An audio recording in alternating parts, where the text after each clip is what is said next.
अस्सलाम वालेकुम। तो आज का हमारा टॉपिक है फ़ाइंड। और फ़ाइंड का मतलब से हमें अंदाज़ा हो रहा है किसी चीज़ को सर्च करने, किसी चीज़ को ढूँढने का काम करना।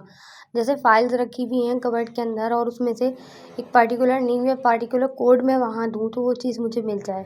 फ़ाइंड का काम सिर्फ़ इतना ही है। आई होप आप फ़ाइंड का मतलब समझ में आ गया होगा कि हमें कुछ चीज़ ढूँढनी है तो हम फ़ाइंड एरे के अंदर से या ऑब्जेक्ट्स के अंदर से। ऑब्जेक्ट भी आप लोगों को मालूम है, तो सबसे पहले हम एक काम करते हैं, एरे को ही देख लेते हैं।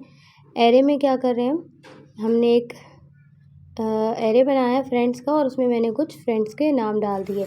अब मैं एक फ़ंक्शन को क्रिएट करूँगी। पहले मैं इसे एक वेरिएबल में स्टोर करवाती हूँ। लेट res रिस्पॉन्स में इक्वल्स टू फ्रेंड्स डॉट, हम जॉइन का मेथड यूज़ कर रहे हैं तो मुझे फाइंड का मेथड यूज़ कर रहे हैं तो हम फाइंड लिखेंगे। पैरेंथेसिस में हमें एक और पैरेंथेसिस बनाना होता है और उसमें बताना होता है, जैसे यहाँ पे देखो आपको पता चल रहा है कि आप पैरेंथेसिस में क्या दे रहे हैं, वैल्यू दे रहे हैं, इंडेक्स दे रहे हैं और स्ट्रिंग दे रहे हैं। फिलहाल अभी हम दो में से कोई भी काम नहीं कर रहे हैं, हम सिर्फ कर रहे हैं वैल्यू को फाइंड आउट कर रहे हैं। तो कोई भी आप नाम लिख सकते हो, जो भी आपकी मर्ज़ी है। तो मैं यहाँ पे उसको नाम दे रही हूँ आइटम का। आइटम्स मालूम करना है और एरो फंक्शन का यूज़ करेंगे, कर्ली ब्रैकेट लगाएंगे और उसमें लिखेंगे रिटर्न। रिटर्न में हम बता रहे हैं उसे कि इस पूरी आइटम की लिस्ट में से मैं एक नाम सजेस्ट कर रही हूँ, वो नाम ढूंढ के मुझे दो, है या नहीं। होगा तो बता देगा, नहीं होगा तो जाहिर सी बात है फॉल्स प्रिंट करवाएगा। ठीक है, आइटम इक्वल्स टू, अब मैं यहाँ दे देती हूँ वानिया। तो अगर वानिया मेरे एरे की लिस्ट में मौजूद होगा तो ये फाइंड करके मुझे दे देगा। कंसोल करवा लेते हैं।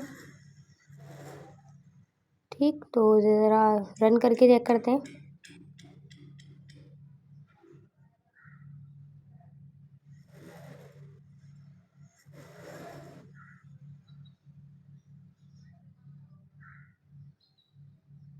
ठीक है, देखें इसने वानिया हमें दे दिया। अभी से हम ऑब्जेक्ट के उसमें देख लेते हैं। मैंने अपना तमाम काम कमेंट कर दिया, ऑब्जेक्ट को करते हैं। सॉरी, मैंने कमेंट नहीं किया। ऑब्जेक्ट क्या है, ऑब्जेक्ट के अंदर वो तमाम डेटा स्टोर है। जैसे स्ट्रिंग में तो हम एक ही चीज़ का नाम, जैसे स्टूडेंट्स का नाम स्टोर करवा लेते हैं, ऑब्जेक्ट के अंदर हम पूरा data, just like files, just like admit card, तो उसकी पूरी डिटेल हम एक चीज़ में स्टोर करवा दें, वो ऑब्जेक्ट कहलाता है। जिसमें डेटा हो, स्ट्रिंग हो, 2-3 तरह के डेटा टाइप्स हों। सही,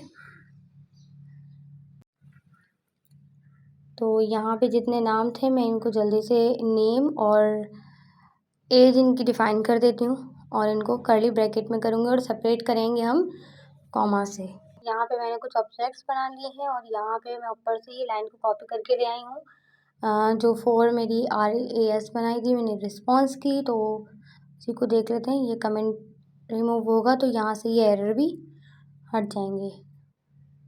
ठीक, तो मैं इसको जल्दी से कमेंट आउट कर लेती हूँ ताकि एरर रिमूव हो जाए। गुड। अच्छा, अभी भी यहाँ पे ये एरर शो कर रहा है। ये एरर क्यों शो कर रहा है? क्योंकि मैं, अब इसको मुझसे पूछ रहा है कि मुझे क्या ढूंढ रहा है, किसी का नाम ढूंढ रहा है, किसी की एज ढूंढ रही है और मज़ीद डेटा होता तो वो हम वहाँ पे ऑप्शन होता। फ़िलहाल मैं किसी की फ़ाइल को इसके नाम से निकाल रही हूँ कि वो मुझे वानिया की फ़ाइल ला के देते हैं आप। तो इस तरीके से हम फाइंड, अगर वानिया मौजूद होगी तो उसका पूरा डेटा ये हमें प्रिंट करवा के दे देंगे। मैंने प्रिंट कंसोल में लिखा ही नहीं था।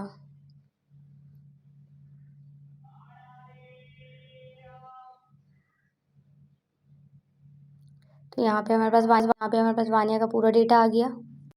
अच्छा, अब मैं अगर इसमें ही डॉट नेम लिख दूँ तो मुझे ये सिर्फ नेम बताएगा। अभी से मैं कंसोल करवाऊँगी तो ये सिर्फ क्या बताएगा, नेम, बाकी चीज़ें नहीं। अगर हाँ मैं बाकी चीज़ें पूछती कि इसके ऑब्जेक्ट में से मुझे ये चीज़ें ढूंढ के देते रहो तो वो बताता रहता। अगर मैं इसको कुछ पैरामीटर्स नहीं देती तो ये फिर मुझे नहीं बताता। अभी मैंने फ़िलहाल इससे कहा है कि मुझे सिर्फ और सिर्फ नाम बता दें, तो अब देखिएगा ये मेरे पास नाम प्रिंट करवा देगा या एज प्रिंट करवा देगा। ठीक, आई होप यहाँ पे हमारे काफ़ी सारे मेथड्स कवर हो गए।